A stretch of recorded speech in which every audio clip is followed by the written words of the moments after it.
Buenos días, ¿cómo están? Espero que todo bien. Hola, Vamos a Laura. grabar. Hola, hola. ¿Cómo estás? ¿Todo bien? Bien, bien. Todo bien. ¿Cómo andás, Manuel? Todo tranquilo, por suerte. Acá.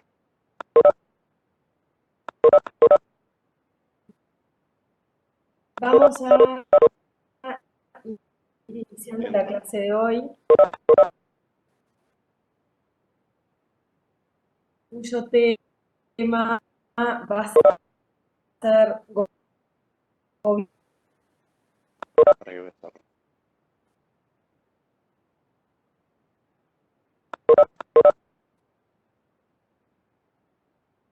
En ese Sí, se está marco, trancando un poquito, Ana.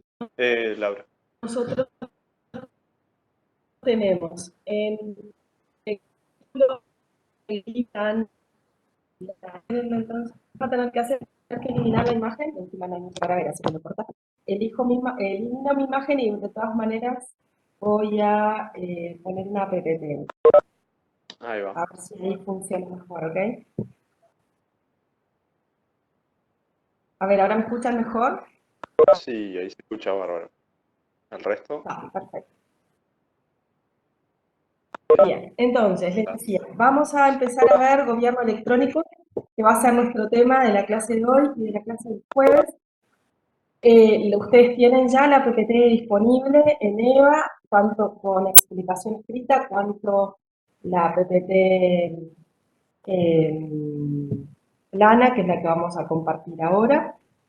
Y en ese sentido, les comento que para estudiar el tema, ustedes tienen el capítulo 2 del libro que les hemos recomendado, el libro del Centro de Derecho Informático.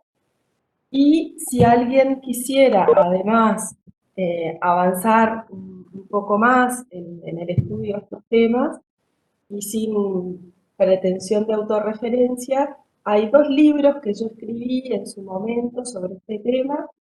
Uno que se llama Gobierno electrónico y gobernanza electrónica, y otro que se llama Del gobierno electrónico al gobierno de la información, ambos editados por Amalio Fernández y ambos disponibles en la biblioteca de la facultad, en los cuales ustedes van a poder conocer con un poco más de profundidad esta temática que nosotros vamos a empezar a compartir en la clase de hoy. Es un tema tremendamente interesante porque es un tema que hace a la gestión de gobierno a través de la utilización de tecnologías de la información y la comunicación. Esto dicho muy a grosso modo. Entonces, ahora vamos a ir empezando para que ustedes puedan visualizar un poco cuál es la lógica de las clases de estas dos clases que vamos a compartir. Emanuel, te pido que si alguien escribe pues, alguna cuestión en el chat, lo leas, por Dale. favor, porque yo no tengo acceso a ¿Sí? ver. Ok, Sí, sí, no muchas hay problema. gracias. Yo te aviso. Buenísimo. Entonces, ¿cuál es nuestro índice de este tema en estas dos clases? Primero que nada, vamos a intentar conceptualizar, es decir, a saber conceptualmente de qué estamos hablando. Segundo, principio tienen las cosas, tenemos que saber de dónde sale esto del gobierno electrónico. ¿Por qué el gobierno electrónico? Solo porque aparecieron las tecnologías de la información. ¿Se les ocurrió a algunos pensadores del mundo que tuviéramos gobierno electrónico? Parece que es un poco más profundo. ¿Cuáles son los principios que están enmarcando este tema, ustedes ya vieron que tanto en acceso a la información como en protección de datos los principios son muy importantes. Ustedes ya vieron derecho constitucional y vieron que hay una serie de principios que están presentes en todo el derecho público y que son muy importantes, lo mismo en derecho privado. Es decir, los principios en el derecho son realmente un tema central. Luego vamos a ver las etapas de implantación, cómo se implanta el gobierno electrónico. Tenemos que conocer beneficios y eventuales perjuicios de su existencia. La institucionalidad nacional vigente, esto es, ¿tenemos institucionalidad? ¿Tenemos una entidad que regule los temas de gobierno electrónico? ¿Cuál es? Y luego una brevísima reseña normativa para que empecemos a ver toda la normatividad que existe en materia de gobierno electrónico, que desde ya les digo, estamos hablando del entorno de los 1500, 1800 artículos vinculados con esta temática en términos específicos, en términos globales, con referencias cruzadas, vinculadas con el tema, hay muchos más, pero artículos referidos específicamente a temas de gobierno electrónico hay en el entorno de los 1500 en la normativa nacional. Conceptualización. ¿De qué estamos hablando cuando hablamos de gobierno electrónico? Con lo poco que les he dicho hasta ahora, ¿qué les parece a ustedes? ¿A qué les suena cuando decimos gobierno electrónico?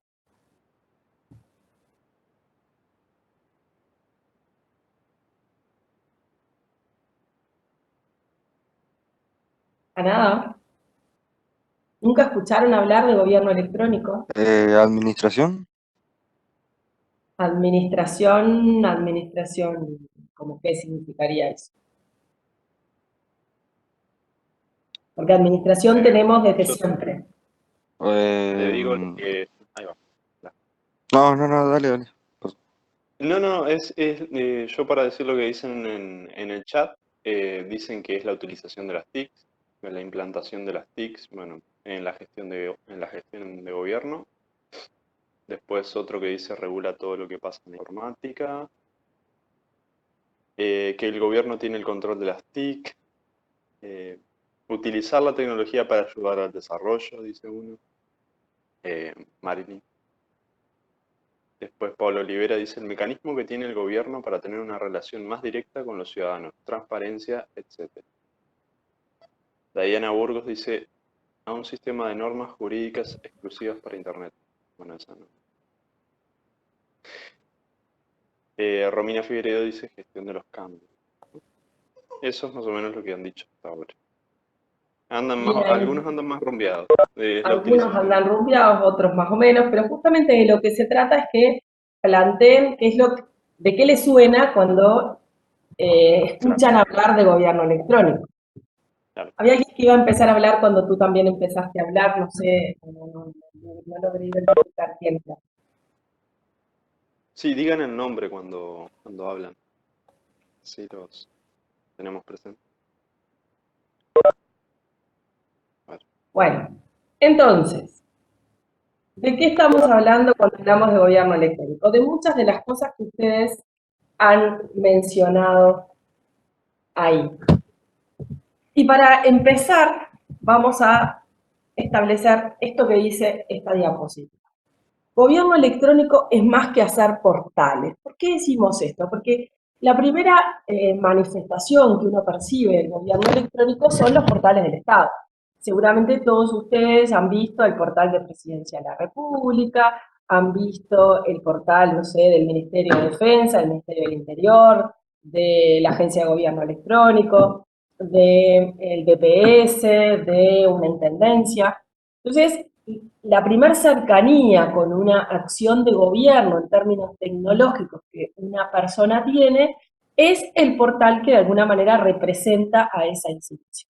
Sin embargo, quienes nos dedicamos a esto decimos, no señores, cuidado, porque el gobierno electrónico es mucho más que hacer portales. Y ahí ustedes ven la imagen del iceberg. ¿Por qué la imagen del iceberg? Esto refiere a que, como ustedes saben, en el iceberg uno ve solamente una parte chiquita que subyace al agua, pero por debajo todo el sostén es mucho más importante, es mucho más grande, porque es el sostén precisamente de esa parte chiquita que uno ve por arriba del agua. Y en el caso del gobierno electrónico pasa algo por el estilo. ¿Por qué? Ven ustedes que en la diapositiva tenemos como una división, tenemos dos frasecitas arriba, una línea celeste y una serie de palabras y de frases abajo. ¿Por qué esto? Porque la parte de arriba de la línea celeste podría ser lo que nosotros vemos por encima del agua, es decir, el desarrollo de los sitios web, es decir, los portales, todas estas manifestaciones que tienen las entidades públicas en relación con sus actividades en razón de las competencias que tienen establecidas, que son puestas de manifiesto en estos distintos portales, y luego también los distintos servicios en línea que se ponen a disposición de la ciudadanía. Esas son las dos cosas que tradicionalmente nosotros como personas, como ciudadanos que interactuamos con el Estado, vemos. Ahora, por debajo de esto, o por atrás de esto, lo que se llama de alguna manera el back office, ¿qué es lo que sucede? Lo que sucede es que hay toda una serie de situaciones, de actividades, de desarrollos, de forma tal de darle sostenibilidad a esos dos elementos que nosotros vemos por encima de la línea.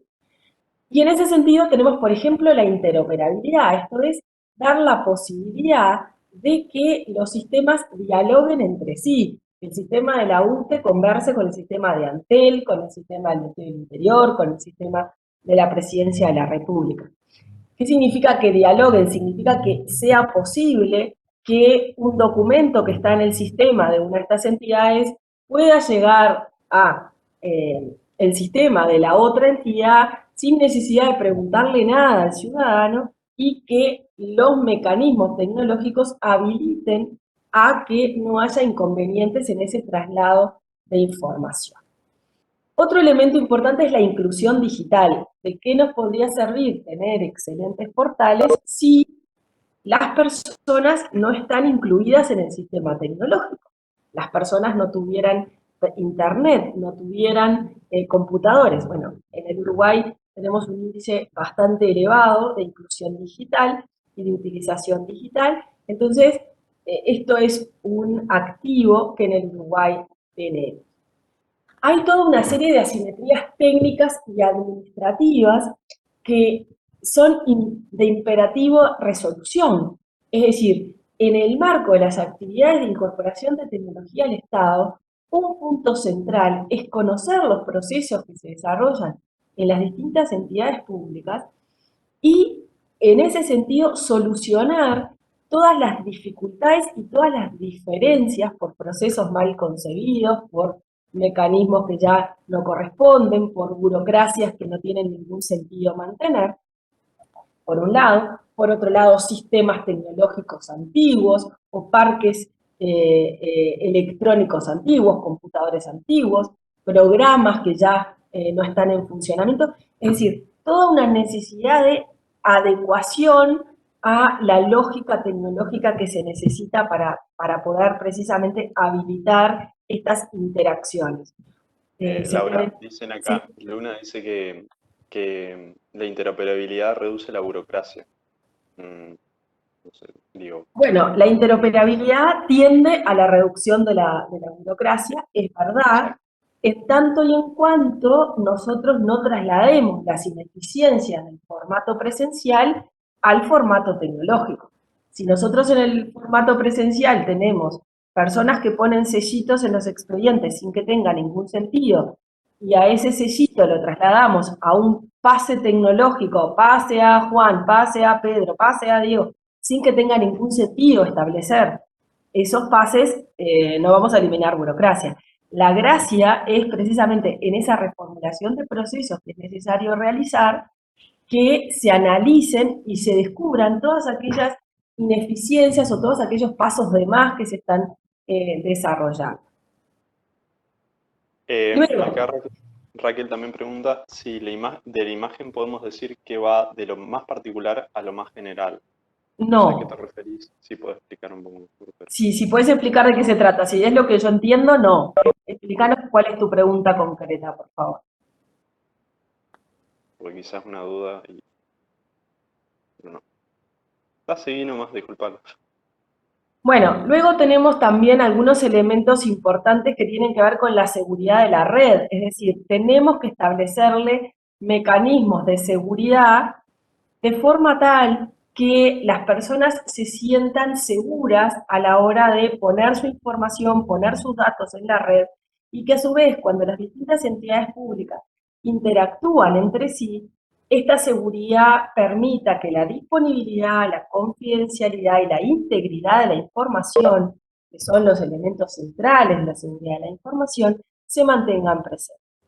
También en esa línea tenemos que considerar lo que es la autenticación de personas y documentos, es decir, que existan mecanismos como para poder saber que efectivamente las personas que están interactuando con el Estado son quienes dicen ser. Ahí tenemos legislación específica que nos determina cómo hacer para autenticar a las personas y cómo hacer para autenticar a los documentos. Y por último, tenemos también uno de los elementos que, si bien está puesto al final, es casi uno de los más importantes, que es la gestión del cambio. Es decir, de nada nos sirve incorporar tecnología a la gestión del Estado si vamos a replicar absolutamente todo lo que solíamos hacer en la versión tradicional, en la versión papel del desarrollo de la actividad administrativa. ¿Por qué? Porque es imperativo que a la incorporación de la tecnología venga asociada a la incorporación de nuevos criterios, de nuevos procesos, de mecanismos más ágiles, más eficientes, más eficaces en la gestión de gobierno. Siempre partamos de la base de una frase, para mí es muy interesante porque dice mucho, del profesor Carlos Del Piazo. El profesor Del Piazo dice, administrar es servir, la administración es servicio. Por ende, si la administración no sirve, no sirve. Es decir, no da un servicio, no sirve para nada. Entonces, nosotros tenemos que incorporar tecnología a la administración para que ese servicio sea superlativo, sea absolutamente beneficioso para las personas que interactúan con la administración, porque es un mecanismo muy importante de generación de confianza. Entonces, dicho todo esto, ¿qué es el gobierno electrónico? La División de Economía y Administración Pública de las Naciones Unidas nos ha dicho que el gobierno electrónico es un compromiso permanente del gobierno para mejorar la relación entre los ciudadanos y la administración pública mediante el intercambio eficaz y eficiente de servicio, información y conocimiento. Vamos a ver que vamos a tener tantas definiciones de gobierno electrónico como instituciones o países hagan esa definición. Lo que además es bien importante, las definiciones de gobierno electrónico no son trasladables de un país al otro, por la elemental determinación de que la idiosincrasia de cada uno de los países es distinta. No es lo mismo la idiosincrasia de Noruega que la idiosincrasia de Uruguay, que la idiosincrasia de Chile, que la idiosincrasia de Tanzania. Todos somos países distintos, ninguno es mejor que el otro. Todos tenemos criterios en función de nuestra historia, nuestras tradiciones, nuestras relaciones con el mundo diferentes. Entonces, vamos a tener tantas definiciones como países o instituciones hagan su definición. Sin embargo, vamos a ver, sí, que dependiendo de quién se trate y de cuál sea la impronta de esa institución o de ese país, vamos a tener determinadas consideraciones que siempre están presentes. Por ejemplo, si hablamos de Naciones Unidas, órgano político por excelencia, de que habla de un compromiso, del mejoramiento de la relación de gobiernos y ciudadanos, de eficacia y de eficiencia para al servicio de la ciudadanía generar información y conocimiento. La OCDE, la Organización para el Comercio y el Desarrollo, nos habla de aplicación de tecnologías basadas en Internet para actividades comerciales y no comerciales en el seno de las administraciones públicas. Lógicamente, la OCDE tiene una fuerte impronta comercial, financiera, económica, entonces nos habla precisamente también de la utilización de tecnologías para actividades de carácter comercial y no comercial que desarrolla la administración. Carta Iberoamericana de Gobierno Electrónico, y aquí paramos un segundo. Esta Carta Iberoamericana de Gobierno Electrónico es importante para Uruguay, porque Uruguay la firmó. En el año 2007, Uruguay envía al entonces secretario de la Presidencia de la República, al doctor Toma, a que firme en representación de Uruguay la Carta Iberoamericana de Gobierno Electrónico. Esta carta es una carta importante, si bien no es una norma jurídica, porque no tiene condición de tratado internacional, simplemente es una manifestación de voluntad que hacen los estados de pretender realizar lo que en esa carta dice y tratar de alinear las acciones de los respectivos países en esta línea. Esta carta dice, uso de TIC, es decir, de tecnologías de la información y comunicación. Tengan en cuenta que no se dice TICS, no termina en S, termina en C, porque es una contracción inglesa. En general las contracciones inglesas no tienen S al final, si tienen S significa otra cosa, ¿sí? Y es tecnologías de la información y la comunicación, ¿sí? Tengan en cuenta esto. Cada vez que ustedes vean TICs es que la S está de más. Lo correcto es TIC. Entonces, utilización de TIC en los órganos de la administración, ¿para qué? Mejorar la información y los servicios a los ciudadanos, orientar la eficacia y la eficiencia de la gestión pública, incrementar sustantivamente la transparencia del sector público y la participación de los ciudadanos. Es como un poco mucho, pero de todas maneras es la definición que Iberoamérica se dio. ¿Qué elementos tenemos que destacar de aquí? Primero, la pretensión, mejoramiento de la información y de los servicios. Noten un elemento distintivo interesante. Aquí no se habla de personas, aquí se habla de ciudadanos. Perdón, vínculo entre ciudadanos y Estado, entre el Estado y sus ciudadanos, ¿sí? Sabemos todos que ciudadanos y personas no son sinónimos, porque para ser ciudadano hay que tener una serie de condiciones que establece la Constitución de la República. Luego, orientar la eficacia y la eficiencia, esto es, ahorro de tiempo, ahorro de dinero. ¿En dónde? En la gestión pública. Gestión pública significa gestión de recursos públicos, significa gestión de tiempos públicos, significa gestión de la acción política pública de los servidores públicos. Incrementar sustantivamente la transparencia del sector público.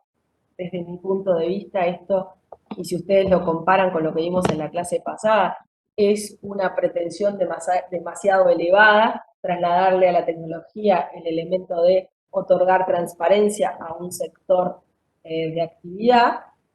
Hay que pensarlo en el contexto y decir, bueno, es cierto que si se incorpora tecnología, hay determinados procedimientos que ya no son soslayables y por lo tanto eso genera transparencia, pero no perdamos de vista que la transparencia es una cuestión de actitud, no de incorporación tecnológica.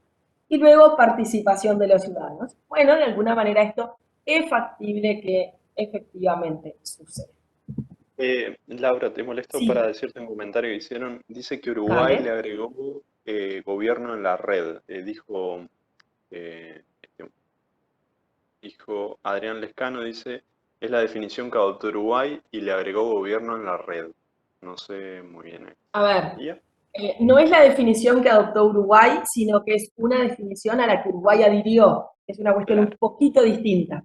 Uruguay adhiere a esto, como les decía, en la Carta Iberoamericana de Gobierno Electrónico, y podríamos decir que es el norte que Uruguay se fija en el 2007 para luego adoptar su propia definición, que, como dice el compañero, la definición de Uruguay, mucho más que gobierno electrónico, es gobierno en red. Ahora lo vamos a ver.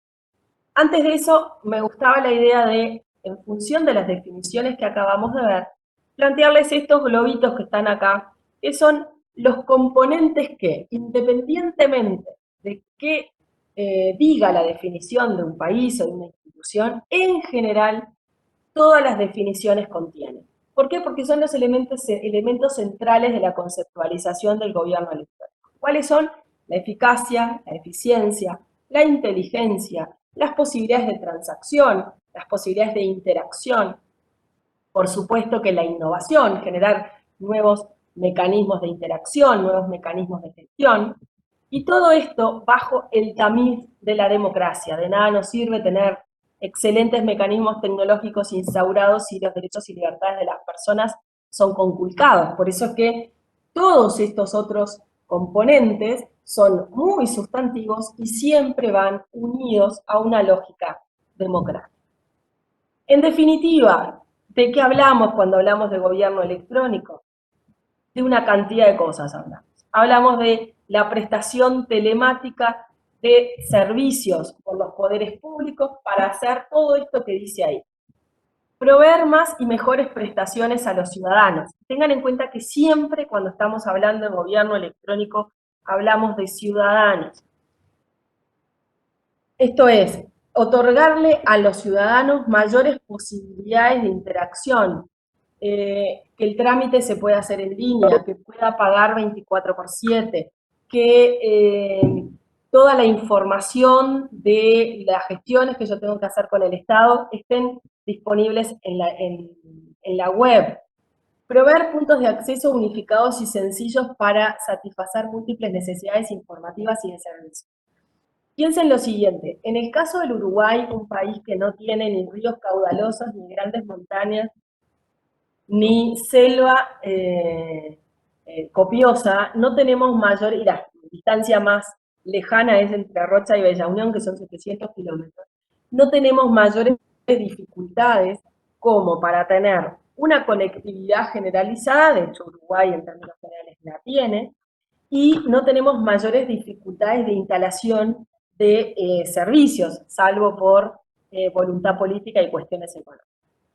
Distinto es la situación de otros países. Imagínense, Chile tiene 4.500 kilómetros de largo y tiene cordillera e incluso territorios ultramarinos. Entonces, tienen picos de 5.000 metros de altura, y en el intermedio tienen también picos altos en los cuales hay poblaciones en los que se necesita que la actividad del Estado llegue y en las que se necesita que pueda haber conectividad. Y esto realmente no es una cuestión sencilla. Entonces, lo que han desarrollado algunos países, como el caso de Chile, es puntos de acceso unificados, es decir, lugares donde las personas pueden llegar a hacer su tramitación a través de prestaciones telemáticas. Cuando no se puede tener computadora, no se puede tener una conectividad 100%, se establecen lugares en los cuales el Estado provee esos servicios unificados de forma de facilitar las necesidades informativas y de servicio. Les cuento como experiencia personal, hace unos años, o mucho a Chile, fui hasta Punta Arenas.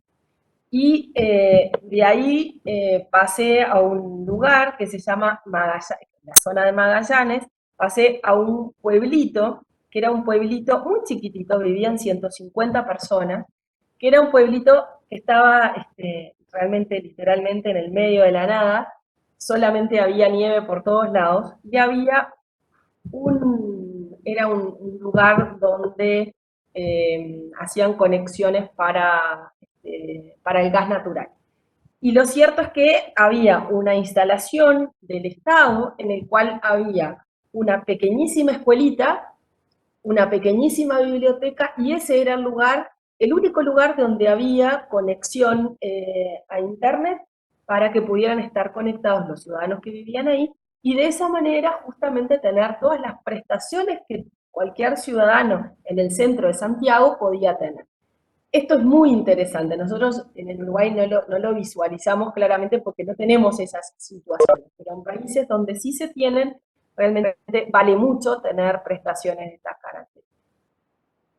Adicionar productividad, calidad y valor a los servicios. Esto también es importante. Proveer atención a la... ¿Se me trancó la PPT a mí nada más? ¿O me parece yo No, no la la veo? pasé, no la pasé. Ah, hasta. proveer atención a la medida de los requerimientos de cada usuario, esto es, cada uno de los usuarios pueda tener, en la medida de las posibilidades, aquellos requerimientos específicos que va a tener para el desarrollo de su interacción con el Estado. Resolver trámites, consultas, reclamos y sugerencias en línea, es decir, poder interactuar con la administración de forma tal de que desde el sillón de su casa pueda interactuar con el Estado y resolver consultas que pueda tener, reclamos que pueda tener, pagar sus facturas, etc.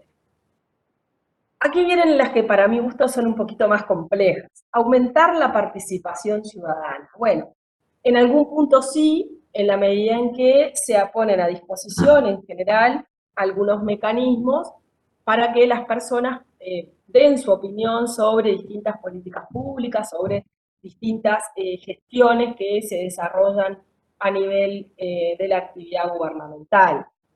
Nosotros no tenemos mayores avances todavía en este sentido. Aumentar la calidad y reducir el costo de las transacciones dentro del Estado. Sin duda que sí, si hacemos un muy buen desarrollo de la consideración de los procesos antes de la incorporación de la tecnología. Como les decía hace un rato, de nada me sirve aplicar tecnología donde tengo ineficiencias en el sistema tradicional y replicar el sistema tradicional con la incorporación tecnológica. La gracia es precisamente hacer una reformulación de los procesos de forma de que la tecnología me genere mayores beneficios y me genere también la posibilidad de reducir los costos que se tienen precisamente en la interacción con el Estado y dentro del propio Estado. Por eso decimos reducir el costo de las tramitaciones del público, es decir, de las personas en su vínculo con el Estado y también del Estado consigo mismo. Aumentar la transparencia de la gestión pública, bueno, esto ya les decía hace unos minutos también, que en tanto la transparencia es una cuestión de actitud, no le podemos implicar a la tecnología la posibilidad de generar transparencia en la gestión. Ahora, sí es cierto que el hecho de incorporar tecnología de alguna manera permite la visibilización de una cantidad de situaciones que de otra manera tal vez no sería posible, con lo que, bueno, podría permitir algunos avances en ese sentido. Siempre utilizo este cómic porque me parece bien interesante para poner de manifiesto precisamente esto último. Tenemos a los picapiedra y a los supersónicos, y cuando hablan de inventar, unos hablan de, bueno, ustedes ven, los picapiedras van a la lógica del troncomóvil, como siempre, solo que lo arreglan un poquito, y los supersónicos plantean una cosa totalmente distinta. Porque digitalizar una administración obsoleta no produce una administración moderna. No se trata, dice ahí, de inventar, sino de reinventar. ¿Por qué decimos inventar? Porque todo lo que le agregamos la E viene por formación de e-government en inglés. Entonces no se trata de que a todo le pongamos una E como si ponerle la E de la tecnología que estamos incorporando haga que se genere la magia y por ende todo funcione inmediatamente mejor. No, se trata de reformular, se trata de reinventar los procesos para que sean más eficientes, más eficaces, generen, reduzcan los costos, etc. ¿Y cómo surge todo esto? ¿De dónde sale? Bueno, esto a algunos les duele, pero lo cierto es que esto es así. El gobierno electrónico sale del consenso de Washington. En los años 90, ustedes posiblemente hayan escuchado hablar de que se generó esto que John Williamson denominó el consenso de Washington, que es el conjunto de prácticas reformistas, prácticas políticas, en términos estructurales que se entendía desde Washington que debían ser implementadas en América Latina, respecto de las que existían de alguna forma ciertos niveles de acuerdo y que se puede decir que se subsumen básicamente en tres grandes áreas. Estas reformas, consideradas de primera generación, establecen lo siguiente: actuación prudente en materia macroeconómica, apertura externa y liberalización interna. Ese es el primer gran grupo de reformas que se plantean necesarias. A este grupo se le suman luego las de segunda generación, que están vinculadas con el aumento del contralor, la participación ciudadana, la rendición de cuentas y la descentralización. Esto es bien importante que lo tengamos en cuenta porque este es el contexto de surgimiento del gobierno electrónico. Finalmente, y como una tercera generación de reformas, surge en la segunda mitad de los años 90 y en el marco de estas reformas estructurales para el crecimiento económico y la equidad social, el gobierno electrónico. La primera vez que se acuña el término gobierno electrónico fue en diciembre del año 1999, a través de un memorándum que el entonces vicepresidente Albert Gore de Estados Unidos entrega al presidente Clinton y cuya denominación es E-Government Directive, es decir, Directiva de Gobierno Electrónico.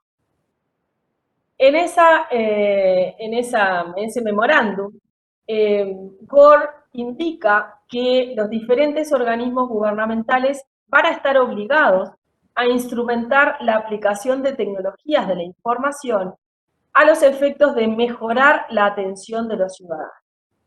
Así es que este tema se instala en el debate desde la última década del siglo pasado y se lo asocia directamente con la utilización táctica y estratégica de tecnologías de la información en las diferentes relaciones que se establecen a nivel social, a nivel gobierno-gobierno, a nivel gobierno-ciudadano, a nivel sociedad civil, gobierno, y también sociedad civil con la sociedad civil. La tercera generación que están preguntando ahí, por lo que vi, tiene que ver con la reforma del Estado, que es lo que está abajo. No puse tercera generación, pero lo que dice abajo, reforma del Estado. ¿Y cómo reformamos el Estado? Bueno, entre otras cosas, incorporando tecnología a la gestión de gobierno. En esa línea, el profesor Ramió tiene una definición que es bien ilustrativa de todo esto, porque él dice, es un motor de cambio para los gobiernos y las administraciones públicas, entendiendo como tal no solamente la modificación de los elementos técnicos, tecnología, estructura, procesos, sino también, lo que es mucho más importante, el cambio de los valores y comportamientos que configuran la cultura organizativa existente. Vi que alguien decía repetir, pero no logré leer qué era lo que había que repetir. ¿Qué es lo que necesitan que repita, por favor? Ah, ahí va, sí.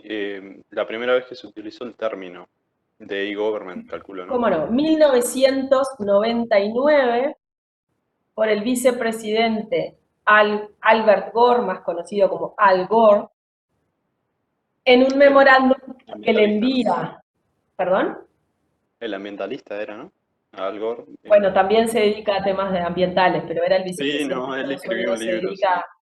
a unas cuantas cosas más que el medio ambiente. Bueno, No, pero era su de campaña, por eso lo dije. el vicepresidente Gore le manda al presidente Clinton decíamos, un memorándum que se denominó E-Government Directive, que es en el año 1999, que es precisamente donde se indica por primera vez, se habla precisamente en estos términos, y se indica por primera vez que a partir de ese minuto todas las entidades públicas van a estar obligadas a instrumentar mecanismos que impliquen aplicación de TIC en su vínculo con la ciudadanía. Bueno, entonces, ¿qué son estas fechas? 1991. ¿Qué pasó en el año 91? Bueno, ahí es cuando arrancamos con estos temas asociados al consenso de Washington. En ese año es cuando efectivamente se denomina como tal a este conjunto de políticas que veníamos diciendo que desde los círculos de influencia de Estados Unidos, de Washington más precisamente, están sugiriendo que se instrumenten en América Latina. Pensemos que América Latina acababa de salir, o en algunos casos estaba saliendo todavía, de años trágicos de dictaduras militares, en los cuales la situación económica era realmente grave, la deuda externa era enorme, el desempleo era muy importante.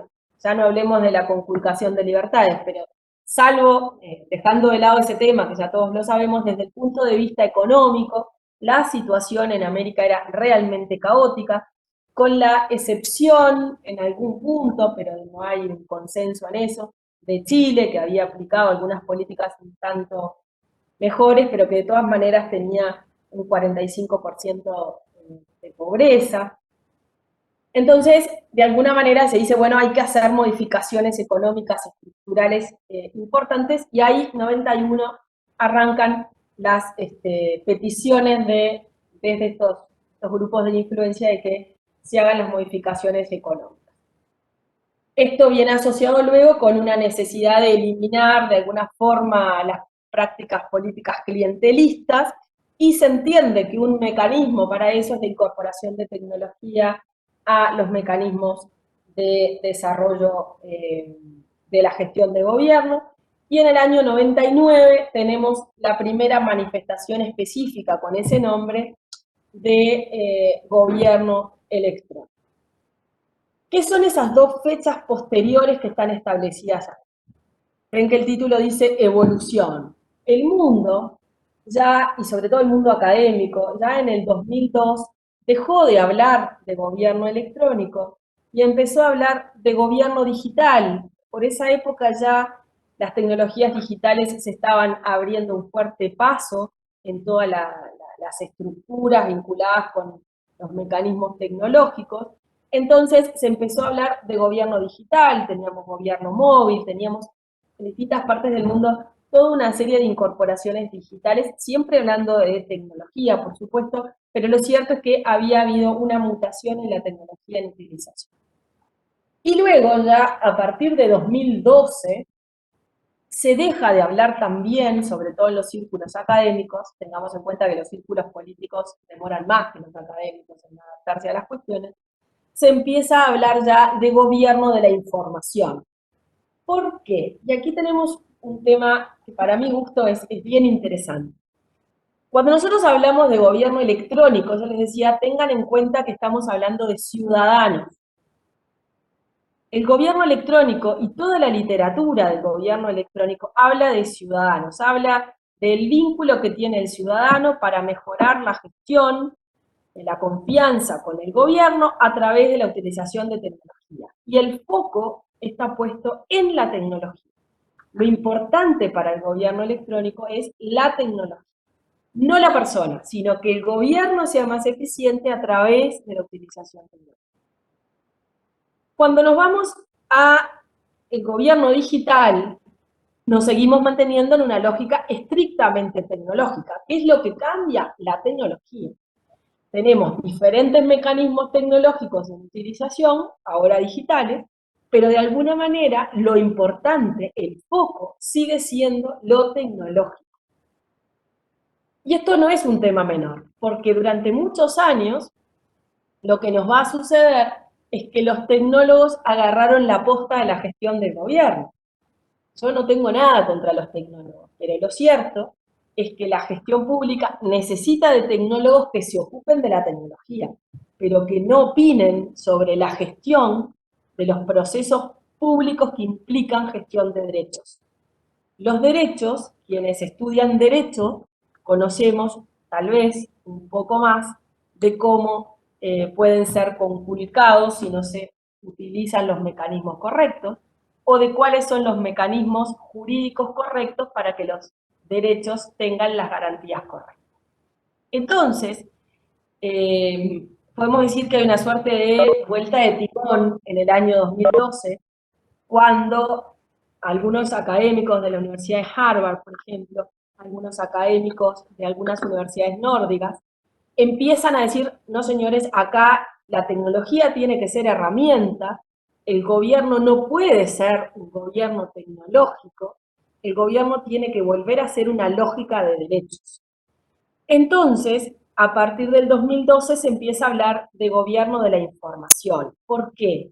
Porque los tres elementos fundamentales de la gestión del gobierno vinculados con la información y por ende con los derechos de las personas son los datos de las personas, es decir, los datos personales, la gestión de la información pública y la seguridad de la información. ¿De qué información? Y de esa información pública y de esa información personal.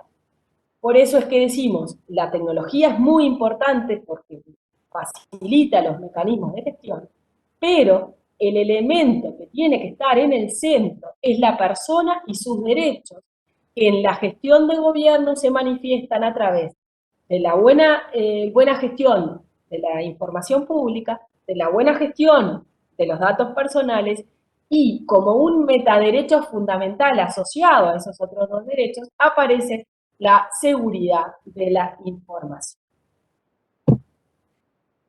Bueno, ahí teníamos la definición que yo les planteaba de Carles Ramió, que es bien interesante por todo lo que tiene de connotaciones asociadas. Bien, antes de entrar en los principios, ¿alguna pregunta?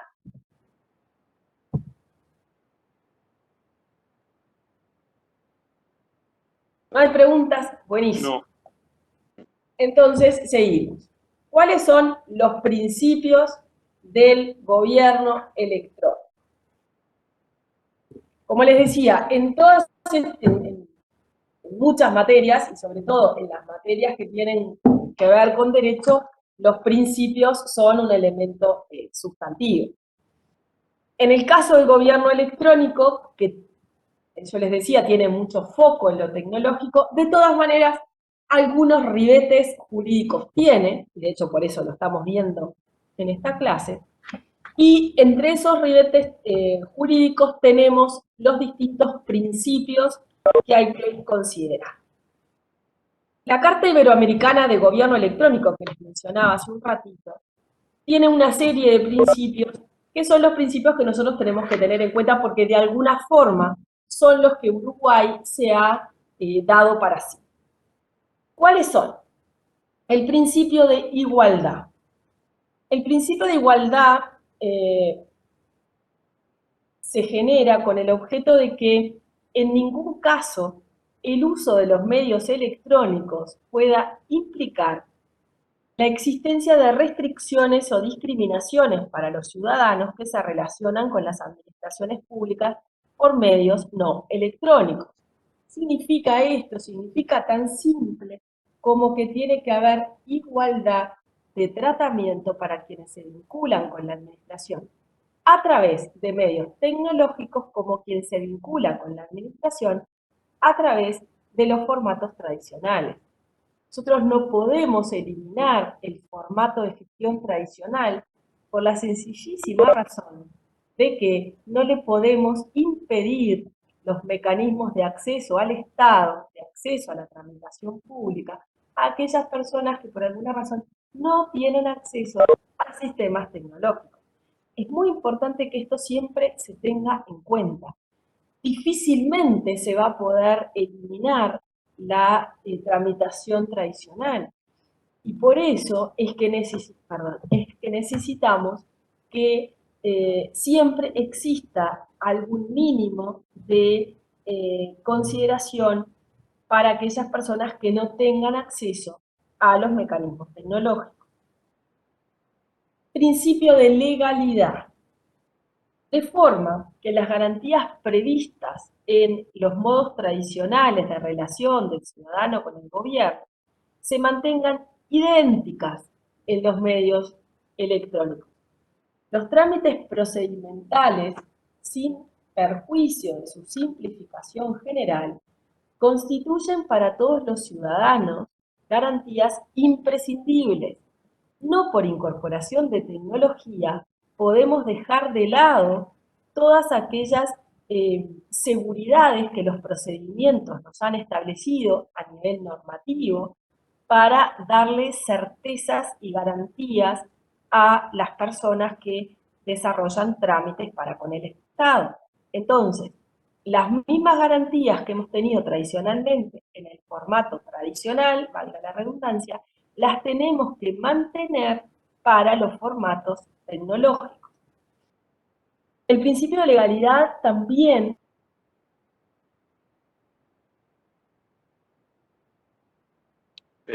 Se silenció, me parece. Ahora. ¿Se cortó?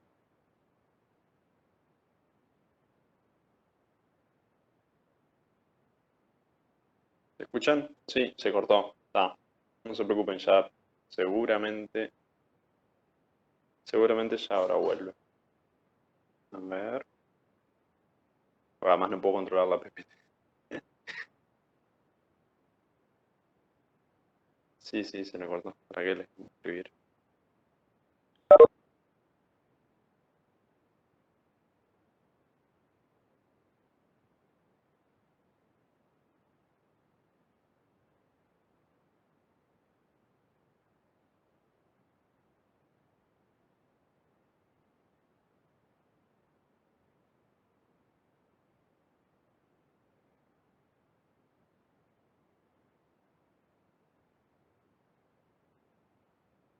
Ujú.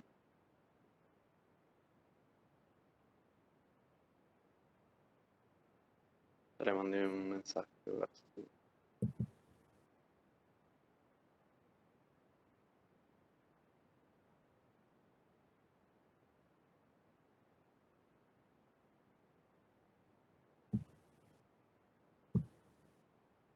¿me escuchan ahora? Ahí se escucha, ahí se escucha. Ya está, Ok, bárbaro. vamos de vuelta. ¿Hasta dónde me escucharon? ¿Hasta Eh, principio de De legalidad. transparencia? ¿Hasta No, legalidad? Ah, conservación ya no. A la pucha. Bueno, vamos de vuelta. creo que sí. Es lo último, ¿no? Yo escuché eso. Vamos de vuelta con conservación entonces. Bien, entonces, principio de conservación. Este principio garantiza que las comunicaciones y los documentos electrónicos se deben conservar en las mismas condiciones que por los medios tradicionales. Es necesario que todos aquellos plazos precaucionales de conservación de documentos que se hayan establecido se mantengan, sea tanto para el formato tradicional papel, cuanto para el formato electrónico. Principio de transparencia y accesibilidad. Este principio garantiza que la información de la administración y el conocimiento de los servicios por medios electrónicos se haga en un lenguaje comprensible según el perfil del destinatario. Es decir, es necesario que exista planteamientos técnicos para aquellas personas que tienen conocimientos técnicos como para entender lo que está planteado en la lógica estatal, pero también tiene que haber una traducción a un lenguaje más simple, más sencillo, más asequible, para aquellas personas que no tienen la formación como para entender algunas de las cuestiones que se plantean en ese sentido. Principio de proporcionalidad, de manera que los requerimientos de seguridad sean adecuados a la naturaleza de la relación que se establezca con la administración. Es decir, es imperativo que se establezcan mecanismos de seguridad, eso sin lugar a dudas. Ahora, los mecanismos de seguridad para el tratamiento de la información tienen que ser adecuados al tipo de información que se va a manejar. Si nosotros estamos manejando, por ejemplo, información secreta o información reservada, tendrán que tener un mecanismo de seguridad muy potente, muy fuerte. Si estamos manejando algún tipo de información pública general, como puede ser, no sé, cuando se abre una determinada actividad o cuando o un horario de atención al público, lo que sea, no necesita mayores requerimientos de seguridad. Principio de responsabilidad, de manera que la administración y el gobierno respondan por sus actos realizados por medios tradicionales, de la misma manera que respondan por los actos realizados en formato electrónico. De acuerdo con este principio, las informaciones oficiales que se faciliten por medios electrónicos no pueden beneficiarse de una cláusula general de irresponsabilidad, ni incorporar cláusulas especiales de esta naturaleza. En caso contrario, lo que va a pasar es que se va a dejar constancia con caracteres muy visibles y reiterados de que se trata de una página o portal electrónico no oficial y que no forma parte del sistema de gobierno electrónico del país. Es imperativo, por supuesto, que la responsabilidad que se establece para los mecanismos tradicionales de gestión sea la misma que para los mecanismos de incorporación tecnológica. Principio de adecuación tecnológica. La administración elegirá las tecnologías que entienda más adecuadas para satisfacer sus necesidades. En este sentido, hay quienes recomiendan la utilización de estándares abiertos y de software libre, en razón de que esto podría generar alguna seguridad, alguna sostenibilidad a largo plazo, y también la posibilidad de prevenir que el conocimiento público no sea de alguna forma privatizado. Ahí hay distintos tipos de criterios. Lo cierto es que en ningún caso este principio podría suponer una limitación al derecho de los ciudadanos a emplear las tecnologías de su elección en el acceso a la administración. Por lo tanto, es bien importante que cuando la administración elige de qué manera o cuál es el tipo de sistema tecnológico que va a incorporar, tiene que tener en cuenta que estos sean lo suficientemente versátiles como para facilitar que sea el tipo que sea de sistema tecnológico que tiene el usuario, pueda interactuar con la administración. Bien, ¿consultas? ¿Cómo no? Principio de proporcionalidad. Este principio lo que establece es que la seguridad sea la adecuada a la naturaleza de la relación que se establezca entre a la interna de la administración en el manejo de su información.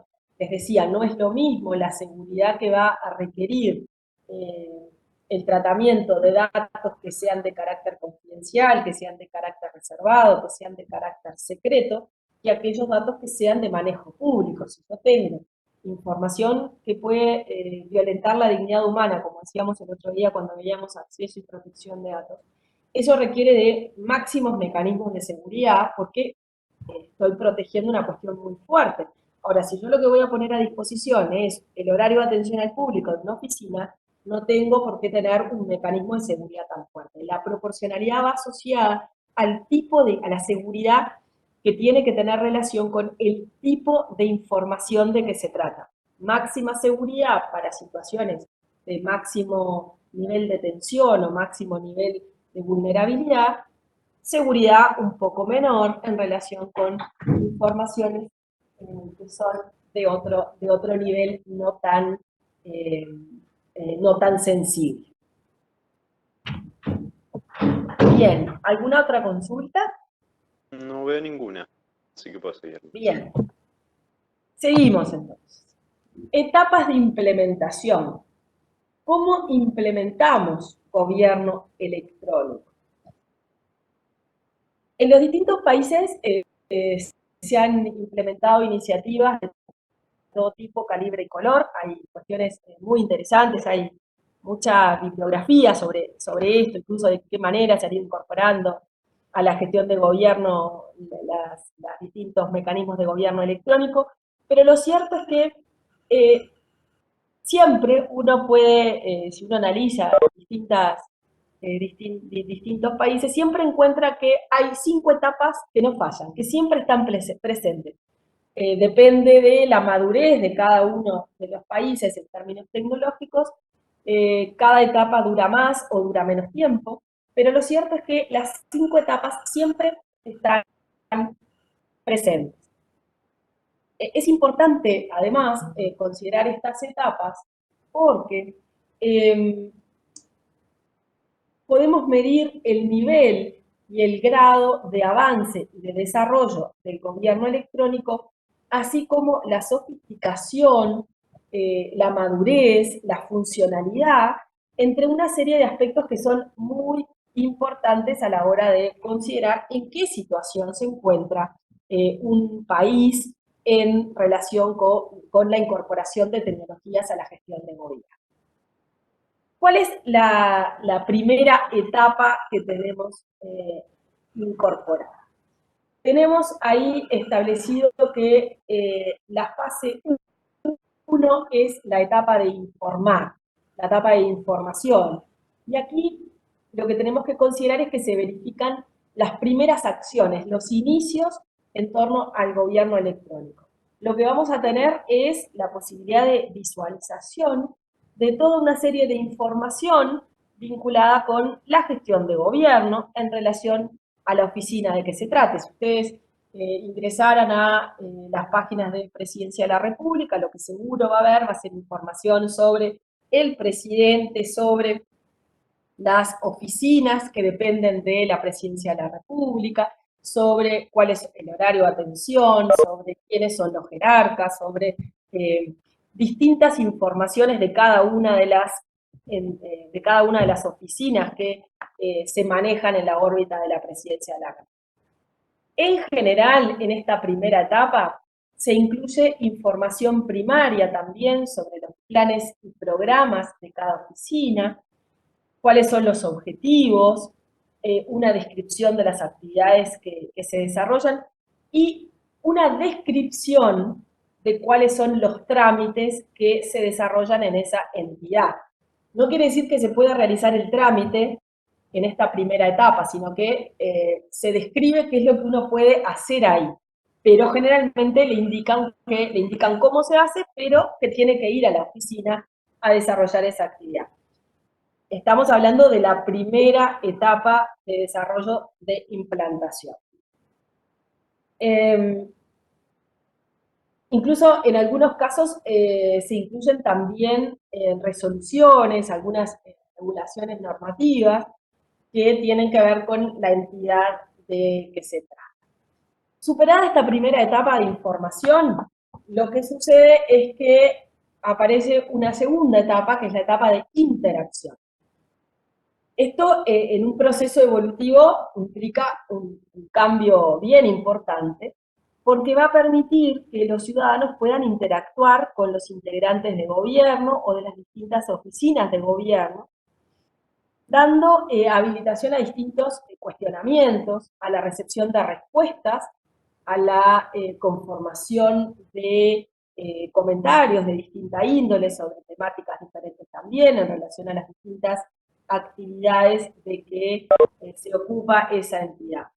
También en algunos casos se incluyen sistemas de denuncias, correos para quejas, para sugerencias, y además, en general, en esta etapa se establecen sistemas de apoyo para personas con discapacidad. Pensemos que estos son etapas evolutivas. Entonces, primero informamos, segundo, facilitamos mecanismos de interacción. Luego ya nos vamos a un tercer estadio, que ya es el que empieza a ser como más atractivo, porque nos permite transaccionar. Es decir, se trata de un nivel que es más avanzado, en el que tanto las empresas como las personas están en condiciones de ejecutar transacciones con el gobierno. Y aquí nos planteamos la necesidad de una oferta de trámites en línea y de servicios interactivos para que el usuario que tenga internet pueda justamente reducir los costos de los tiempos de interacción con el Estado. Implica también la posibilidad de hacerlo en el tiempo de conveniencia del ciudadano, No es que tengo que ir entre las 8 y las 5, sino que lo puedo hacer a las 3 de la mañana desde mi casa, sentado al lado de la estufa si la tengo. Entonces, esto nos genera, desde el punto de vista de la relación con el Estado, comodidad, no por lo que tengamos que pagar, pero sí por la posibilidad de hacerlo de una manera más cómoda, sin tener que cumplir con lo que se llama el costo cola, es decir, el tener que ir a hacer la cola a la oficina pública para que me atiendan.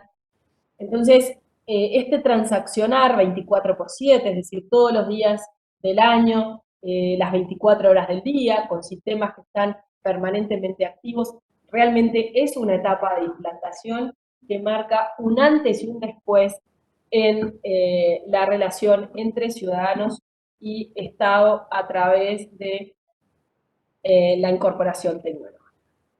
La cuarta... Laura, Sí. solo por acotación nada más iba a decir que muchas veces se intenta esta parte de integrar, de establecer como beneficios por utilizar los servicios online, porque muchas veces a la sociedad le cuesta un poco el cambio también.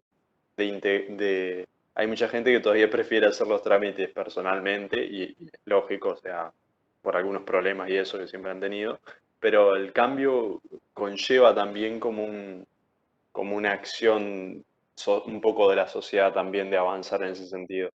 Entonces, mismo yo he visto en programas de los servicios del Estado, de Antel y eso, de que te dan beneficios de pago, por ejemplo, si haces el trámite online. Claro, exacto, se incentiva y a utilizar, a descongestionar, digamos, también la gestión más presencial, y más ahora, bueno, también con el tema actual de la pandemia, como que también se ha forzado un poco más en ese sentido. Pero nada, esa acotación nada más iba a ser. Es así, y hay incluso algunos ejemplos de algunos países que cuando implementaron fuertemente estos mecanismos de gobierno electrónico hicieron quitas importantes en el pago de tributos. Chile, recuerdo claramente con el sistema de impuestos internos, cuando, hace muchos años de esto ya, cuando formularon su sistema de transacciones electrónicas, hicieron precisamente un plan para que todos aquellos que hicieran su tramitación en línea tuvieran un 10% de descuento en los tributos que tenían que pagar. Uno dice 10% de descuento, tal vez es poco. No, no es poco, es muchísimo y es una referencia fiscal muy importante para el Estado. Sobre todo que además muchísima gente se incorporó al sistema. Y eso es muy positivo porque de alguna manera colabora en que los ciudadanos avancemos en el desarrollo de un cambio cultural como es este, porque ciertamente Exacto. es un cambio cultural Sí, incorporarse a se los vuelve más sistemas. integral. Exacto. Bueno, Sí. vámonos entonces para ir liquidando ya a la cuarta etapa, que es la etapa de integración, o algunos denominan de integración y participación. En esta etapa se verifican de alguna forma niveles más avanzados de actividad online, en la medida en que los sitios ya presentan encuestas de opinión, foros de discusión, comunidades virtuales, en los que las personas pueden interactuar con las autoridades y participan de alguna forma en la agenda de gobierno.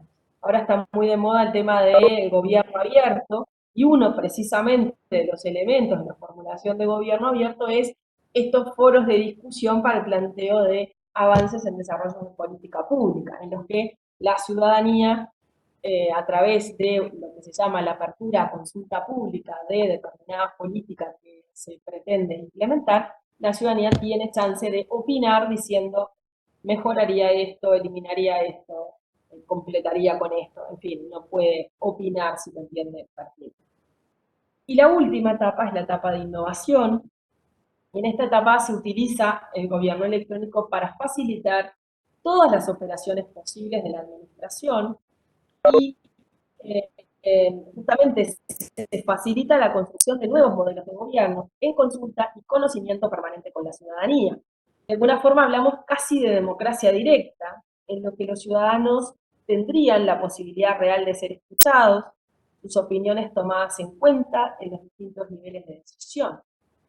De alguna forma, su vinculación a la hora de cumplir con las prestaciones que le impone la normativa legal se ve ampliamente facilitada, lo que colabora incluso hasta el punto de vista anímico en el cumplimiento, que si esto se construye, la política pública se construye en combinación entre ciudadanía y gobierno, de alguna manera, lo cierto es que el gobierno se siente en la obligación del cumplimiento, en tanto ha habido una construcción horizontal de la política pública.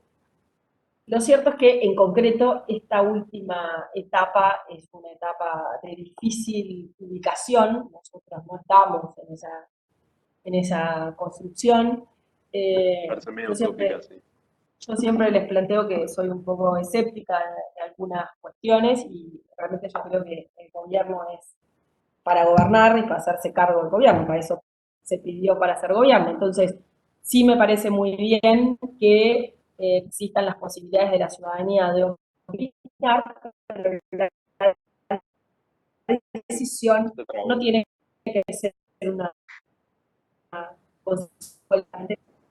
Y de hecho los teóricos de este tema plantean esta etapa que acabamos de decir como una etapa potencialmente realizable y como potencialmente interesante para el desarrollo de la gestión pública. Sí, Lo cierto bueno es el que tema. Sí.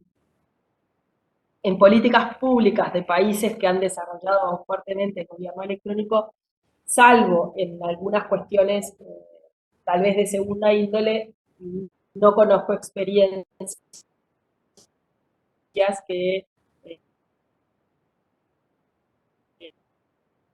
eh, Se impliquen está trabando, Laura. la No sé. utilización de Sí, esta se etapa está cortando. nacional, el desarrollo de la gestión. Hola, Hola, hola. Ahí hola, va. A ver, ahí se hola, escucha hola. claro. Lo que ¿se escucha? Ya terminamos Ujú. igual. Lo que les decía es que, eh, hola, Sí, sí, sí, se escucha. hola. Ah, Hola. Sí. lo que les decía es que No, los países ahí se que corta. Sí, está teniendo problema la conexión o algo, en no los sé. países que en este tema antes, hoy, pero bueno, a ver, vamos a dejar de compartir porque de todas maneras ya Ahí va. lo que les decía, ¿ahora me escuchan mejor? Sí, ahí se escucha bien. ¿Hola? Sí. Ah, lo que les decía, en las políticas más importantes, en los países que más han desarrollado esto, eh, de todas maneras no hay experiencias de desarrollo de políticas públicas que impliquen interacción efectiva entre ciudadanía y gobierno. Sí, es complejo. Yo considero, y esto es una opinión personal un poco más de índole filosófica, pero que podría llegar a chocar incluso con el sistema de democracia representativa. Que bueno, está, por algo elegimos ese sistema y quieras o no un gobierno más directo en ese sentido, horizontal, me parece chocaría contra las bases mismas del gobierno, pero está, creo que va por ese lado.